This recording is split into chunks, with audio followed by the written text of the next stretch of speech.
ព្រោះចឹងបាសខ្នាតធំចឹងអូប្រឡំមិនទឹកដែរបងចាបងសម្រាប់ brand of music ខ្នាតធំនេះគឺខ្នាតអូប្រឡ4ទឹកដប់ដែលមានកម្លាំងអុកបាសដល់ទៅ2000វ៉ាត់ចាហើយសម្រាប់ model នេះគឺមានផ្ទុកសាប់ខាងក្នុងណាបងមកហើយខ្នាតធំចឹងតម្លៃប៉ុន្មានដែរបងសម្រាប់ model ថ្មីនេះគឺទៅតែចូលស្តុកថ្មីចាគឺតម្លៃ promotion ត្រឹមតែ$225ទេគឺមានជាប់ជាមួយនឹង microphone ផ្លែដែក VIP ចំនួន1គូ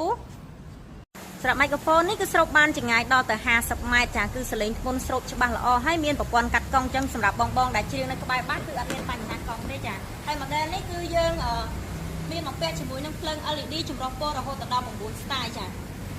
ហើយទៅលើ ampli គឺយើង update ជំនាន់ថ្មីចាគឺមានមុខងារប្រើប្រាស់ច្រើនខ្លាំងមែនទែនគឺជំនួយសលេងទៅលើការច្រៀងខារ៉ាអូខេទៅលើសលេងអុកបាសកាន់តែធ្ងន់កាន់តែព្រោះខ្លាំងមែនទែនចឹងសម្រាប់បងនៅភ្នំពេញអាចមកតេស្តសលេងដល់ហាងផ្ទាល់បានចាហើយ model នេះគឺយើងមានភ្ជាប់ជាមួយនឹងបណ្ឌធានារយៈពេល1ឆ្នាំជូនបងផងដែរចាសម្រាប់បងដែលនៅតាមខេត្តទម្លាក់លេខទូរស័ព្ទបូកនឹងទីតាំងឆាតចូល page ខាងប្អូននឹងរៀបចំជូនចាអរគុណច្រើន